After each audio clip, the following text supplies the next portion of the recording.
Fala, meus amigos e amigas corintianos, um excelente domingo para vocês. Estamos aqui trazendo mais um vídeo no canal com esse pós-jogo do Timão após essa grande vitória contra a equipe do Vasco lá no Rio de Janeiro pelo placar de 3-2. Resultado importantíssimo para o Timão, que se afastou mais ali da zona da degola do campeonato e agora, quem sabe, pode almejar coisas melhores na competição. E também vai focar agora no jogo deste meio de semana pelas quartas de finais da Copa do Brasil. Se inscreva no canal, deixa seu like, sua opinião aí nos comentários e vamos com o vídeo. E das pessoas, quando falam do Guinegão, tem um desrespeito, tem um preconceito com esse menino que vocês não têm ideia. E nem analisam muito. Quem que fez o gol, esse aí? O Guinegão. Quem que substituiu o Memphis? O Yuri Alberto. Sabe quanto que o Memphis ganha? 6 milhões. Sabe quanto ganha o Yuri Alberto? 1.700.000. Esse menino aí, e também o Kaique, e o Breno Bidon, e o Rian é que substituíram esses caras todos. Então, talvez a gente tenha que ter um pensamento diferente. E o Dorival Júnior foi macho o suficiente para colocar os dois meninos para enfrentar o Vasco em São Januário. E mais, substituiu, colocou o Rian, ganhou o jogo de 3-2, faz 3 pontos. Eu acho que vai para a 11ª posição, o que é horrível. O que é horrível para o Corinthians, um time que tem 6 vitórias em 21 rodadas, se eu não estiver errado. Eu acho que não estou. 6 vitórias só, são 18 pontos. É muito pouco para um time que quer chegar a ganhar títulos. Mas isso, Quesada, Marília e Godoy, uma vitória como essa para quarta-feira, quanto o Atlético Paranaense, que é clube grande o Atlético Paranaense, que tirou o São Paulo, tendo que perdeu de 2-0 aqui no Morumbi, fez um golzinho, 2-1, foi para os pênaltis, ganhou nos pênaltis. E ganhou a classificação e está nas quartas de final a equipe do Atlético Paranaense. Essa vitória dá o quê pro Corinthians, Quesada? Além de 3 pontos. Craque Neto, boa noite. Marília, Godoy, dá tudo, né? Dá uma expectativa muito positiva para esse jogo primeiro contra o Atlético Paranaense, como você falou. E não vamos esquecer, né? No próximo final de semana, o Corinthians enfrenta o maior rival e os principais jogos do Corinthians desde o ano passado até aqui, com o técnico anterior e com o atual, os melhores jogos, as melhores atuações foram diante da equipe do Palmeiras. Mas eu gostei muito, tô com você. O Matheus Bidu jogou bem também. Se o Guinegão é tudo isso que você falou e tem gente que tem preconceito com ele, nós estamos ao lado do Guinegão. Porque na necessidade, as feras não estão aí. Isso. Então nós vamos contar. Você falou Memphis, né? Tem Memphis que tá fora. Yuri Alberto tá fora. Yuri Carrillo tá fora. Não, mas... Martínez tá fora. Eu esqueci. Vocês contrataram o Pedro Raul por 5 milhões de dólares. Não foi emprestado pro Ceará. Vocês contrataram o Hector Hernandes, Toreiro Hector Hernandes. Pedro Henrique lá atrás. Vocês contrataram o Pedro Henrique. Vocês têm Yuri Alberto. E o Thales Magno, que você falou. O Thales Magno. Esses caras todos, mais ou menos, dá quase 10 a 12 milhões de folha. Aí um menino que veio da base e que muita gente só critica esse menino. Os caras dão um pau nesse menino desnecessário. Sabe por quê que eles dão esse cacete nele, Godoy e Marília? Porque para atingir a incompetência da diretoria, que paga muito para muitos, e aí vem um menino que ninguém sabe quem é, que jogou na base, vai lá, faz o gol de bicicleta, ninguém fala nada contra o Bahia. Quanto ganha um Guinegão? Não sei, se ganhar 7 conto, 10 conto por mês é muito. Talvez, renovando o contrato, ele vai ganhar lá uns 50 conto. E aí também não é muito isso. É a falta de entendimento e de saber a importância do menino que veio e faz o gol. Marília Ruiz. Como você perguntou para o Quesada o que significa esse jogo, esses 3 pontos do Corinthians, significa paz nessa semana, Isso. né? Amanhã o Corinthians tem uma eleição indireta, quarta tem um mata-mata de Copa do Brasil e no final de semana, nas vésperas do seu aniversário de 115 anos, tem o Palmeiras novamente. Vai ser o 7º Palmeiras e Corinthians, ou nesse caso, Corinthians e Palmeiras do ano. Acho que o Dorival ganha um pouco de calma para pensar o que ele vai fazer essa semana com tantos desfalques que ele tem para 2 jogos muito importantes. O jogo de ida fora de casa pode ter sido festejado para muitos, mas a verdade também é que o Corinthians tem ido melhor em mata-matas em que ele faz o primeiro jogo na casa dele. Porque dependendo da vantagem da desvantagem que se traz de fora de casa, é difícil reverter. Então o Dorival precisa de 2 estratégias, porque no final de semana ele precisa ganhar em casa. E no meio de semana ele precisa ter um bom resultado para depois de 15 dias jogar a partida decisiva da Copa do Brasil. Lembrando que dessa vez o mata-mata de Copa do Brasil depois da data FIFA não tem o Flamengo. Então não tem ninguém reclamando que vai jogar um dia depois da data FIFA. Até porque ano passado eles deram muita preferência para a Copa do Brasil, não foi? Agora esse ano não. Esse ano não, porque saíram esse ano não. E agora quer discutir com a CBF em relação a isso. E que a nós, estão tudo bravinho. Vocês são todos uns babaca, falar a verdade. Godoy, qual a ideia sua de uma vitória como essa? Ganha o jogo em São Januário. O Vasco, que meteu 6 no Santos, foi jogar contra o Juventude e que, por sinal, o Juventude meteu 2-0 e ganhou também do Corinthians. São 6 pontos que o Juventude ganhou com o Thiago Carpini. São 2 jogos importantes contra Vasco e contra Corinthians. Qual a ideia do jogo desse? E principalmente conseguir vencer o Vasco, que é um time que tem uma torcida excepcional, né? Qual a ideia do Corinthians, que está na 11ª colocação? Grande Oscar Roberto Godoy. Craque Neto, boa noite Marília, Quesada, boa noite para você que está de olho no olho da Band, que eu também estou de olho em você. Antes disso, de responder a tua pergunta, Craque Neto, você imagina, Marília Ruiz, se o jogador de futebol, principalmente os bem realizados de sucesso, colocasse na cabeça o seguinte: será que se eu estivesse em outra profissão, rendendo o que eu estou rendendo como jogador de futebol, eu ganharia o que eu ganho? Uma boa pergunta para você, jogador de futebol, que se acomoda no alto salário que ganha e produz e rende, dá um retorno muito aquém daquilo que você poderia dar e tem por obrigação pela valorização que você tem na sua profissão. Esse jogo mostra o quanto que o Dorival Júnior é importante. Verdade. O Dorival Júnior, o técnico é importante para jogar com quem está disponível para ele, formar o time e fazer jogar como jogou. E, mas o Vasco é fraco. É fraco, mas o Corinthians também não está passando essa segurança. Jogou, ganhou com méritos, foi superior.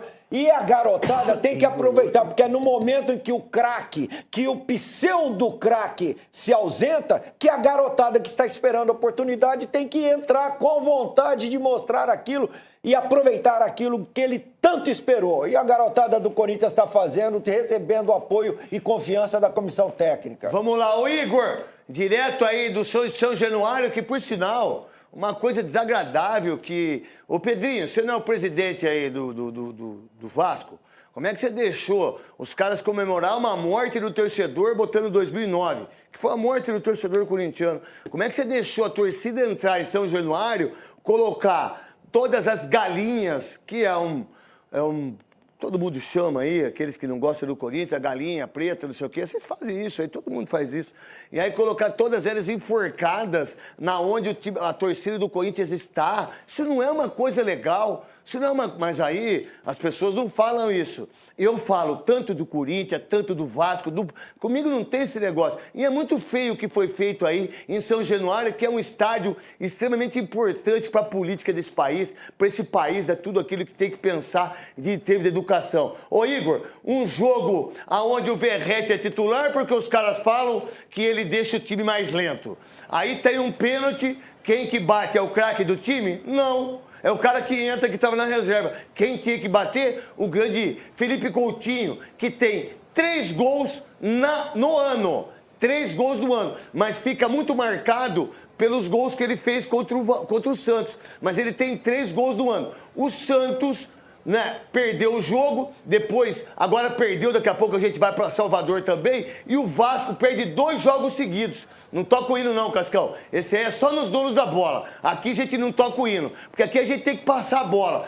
Mas tudo bem. Meu querido Igor, você que tá aí, e também, quem que tá lá na Bahia, lá que eu não vi lá, Cascão, fala pra mim. O William Tales da Bahia, tá os dois lá. Primeiro você, Igor.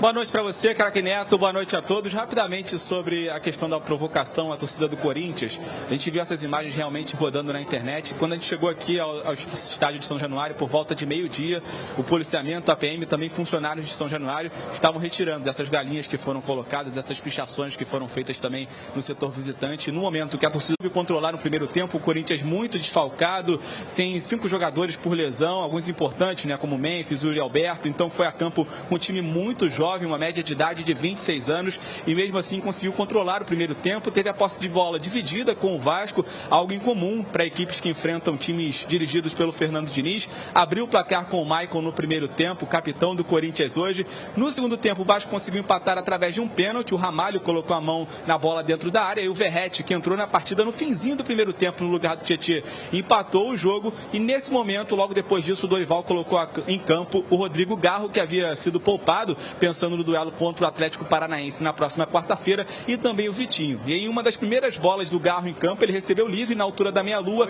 bateu, o Léo Jardim deu rebote, o Mateuzinho foi, cruzou para o Guinegão, garoto de 18 anos, fez o segundo gol e colocou o Corinthians na frente. Ô Igor, qual é a ideia em relação a esse jogo, você que tá aí, em relação, foi gol olímpico ou não aí? Parece que não, né? Parece que foi do Gustavo Henrique, é isso, Igor? Você que tá de São Januário?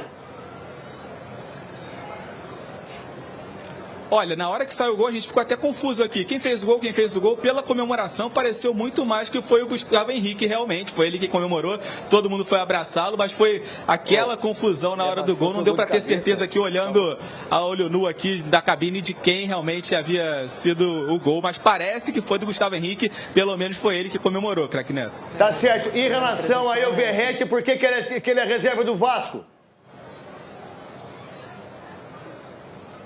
Hoje o Fernando Diniz escalou um time muito parecido com aquele Vasco que goleou o Santos fora de casa. Com o Verratti no banco, o David atuando na função que seria do Verratti, e contra o Juventude na rodada passada ele tinha colocado o Verratti, muita gente havia reclamado. Só que o Vasco saiu atrás no marcador e ainda perdeu o Tietê na reta final do primeiro tempo. E nesse momento o Diniz colocou o time para frente, tirou um volante, o Tietê, e colocou em campo o Verratti, recuou um pouquinho o português Nuno Moreira, que é um meio atacante, para atuar numa função de meio de campo. Hugo Moura já estava improvisado como zagueiro. Enfim, o Diniz colocou realmente o time todo para cima. E aí o Vasco passou a colocar muitas bolas na área, apostar nesse jogo aéreo do Verratti. E foi assim, pelo menos, que conseguiu cavar ali um pênalti, ter um pênalti a seu favor, quando o André Ramalho colocou a mão na bola. E aí o Verratti bateu o pênalti e empatou o jogo pro Vasco naquela altura. Fica comigo aí você, vamos colocar agora... E o Yuri voltarem a fazer esse trio, vai acontecer ainda nesse ano, vamos ver se o Corinthians vai manter a mesma pegada. Porque hoje o meio-campo do Corinthians destruiu o meio-campo do Vasco da Gama. E vou perguntar pra você, Marília, depois eu faço outra pergunta pro Godoy. O que eu gostei também, fazendo o jogo pela Rádio Craque Neto, é o seguinte: os dois laterais, como há muito tempo não acontecia, foram na linha de fundo. Foram na linha de fundo. Eu gostei, foram. E os dois gols saíram dos dois laterais. Tanto do Matheus Bidu quanto do Mateuzinho. E aí eu te pergunto, é porque tem 4 volantes? É porque tem 4 volantes. Que a gente gosta de volante, Marília. Eu sou a gente é apaixonado. Presidente do fã-clube mundial dos volantes. Pra mim, os dois maiores volantes que eu joguei foi o Wilson Mano e Márcio Bittencourt. Eu acho o seguinte, o Corinthians com 4 volantes ou 4 meio-campistas mais defensivos hoje dava oportunidade para esses jogadores serem os armadores pelas pontas. O Corinthians não tinha ponta hoje, tinha 2 jogadores mais leves, como era o caso do Gui e do Kaique, o Kaique mais pela direita, e o Corinthians tinha a possibilidade desses 2 jogadores atuarem mais à frente. É verdade também que os dois são melhores da intermediária defensiva para frente do que da intermediária defensiva para trás. Eles costumam se enrolar com a bola na zaga defensiva, mas foram muito bem ambos. E eu acho que a partida, como eu citei aqui o Maicon, é importante a partida do Maicon, porque sem o José Martínez, o Corinthians vai precisar de um segundo homem de meio de campo. É o Ranieri com alguém. Mas o Ranieri joga muito. Não, mas ele vai precisar de um segundo. Não, lógico, mas e eu acho que muito. esse segundo, antes de ser o Charles, vai ser o Maicon. Cara, o Ranieri joga demais. O Godoy, a nossa câmera não é uma câmera que ela te dá uma condição muito legal para você ver o pênalti que o VAR deu, chamando o árbitro. Pela imagem que nós temos aí, não dá para marcar pênalti, não. A bola passa pela cabeça do jogador da frente, está muito próximo dele. Nossa, Godoy, por isso que você é um bom. Cara, é uma injustiça marcar um pênalti desse. Mas foi porque é o Corinthians. Não é porque é o Corinthians. Explica de novo. E ainda, pra mim, acho que teve uma falta em cima do André Ramalho. Eu nem discuto a falta, não. Eu vejo a ação do jogador. Ele está disputando, ele vai disputar a bola, ele está subindo, ele não está nem vendo a bola. A bola passa pelo jogador da frente, bate no braço dele, está num movimento normal, natural. É um movimento natural de quem está fazendo aquele gesto ou aquele movimento, aquela ação para cabecear a bola. Então, nessa imagem que tem aqui, não dá para afirmar. Tem que ser marcado o pênalti. E a minha opinião vai mais ou menos de encontro à dúvida enorme que eles tiveram enquanto ficaram analisando pelo VAR pela tecnologia, Aí. pelas imagens disponíveis. Godoy, se você Estou trazendo aqui só um breve comentário dessa vitória do Corinthians contra a equipe do Vasco e trazendo aqui a classificação atualizada neste momento que eu estou fazendo o vídeo logo depois do jogo do Corinthians. Como podemos ver, esse resultado deixou o Corinthians na 11ª colocação do campeonato, 21 jogos, 25 pontos. Abriu uma larga vantagem ali de 6 pontos para o primeiro time ali da zona do rebaixamento. E agora com 25 pontos, quem sabe nos próximos jogos, onde no próximo final de semana terá o clássico contra o Palmeiras na Neoquímica Arena, onde o Corinthians tem saído muito bem contra o rival e com certeza pode construir um bom resultado lá, já pensando em almejar coisas melhores na competição. Além disso, vamos ver como o Dorival Júnior vai preparar o time para esse jogão deste meio de semana, valendo as quartas de finais da Copa do Brasil. Se o Corinthians tem chance de ganhar um título ainda nessa temporada, é jogar todas as chaves nessa competição. Enfim, só um breve comentário, vitória importantíssima, que dá um respiro no Corinthians e dá para focar na Copa do Brasil. Se inscreva no canal, deixa seu like, sua opinião aí nos comentários e até o próximo vídeo. Valeu!